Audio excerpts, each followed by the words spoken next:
Un bruit de bouchon, une robe rose presque violette et des bulles qui remontent en fine colonne, la Clairette de Die rosée a tous les arguments pour séduire les amateurs.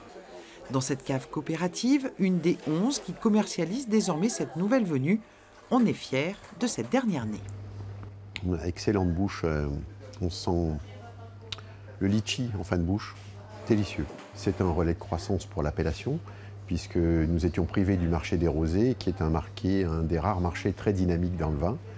Donc c'est sûr que c'est un relais de croissance pour toute l'appellation, et nous espérons bien que nous ferons 10 à 15% de notre volume d'ici quelques années, rien qu'avec le rosé. L'année 2016 est donc le premier millésime de ce nouveau vin issu d'un mélange de cépages muscat blanc ou rouge, Clairette et Gamay. Un alliage qui varie selon les caves mais qui est toujours élaboré selon la méthode dioise ancestrale. Dans les vignes, la cuvée 2017 lézarde encore au soleil. Les viticulteurs affichent confiance et satisfaction.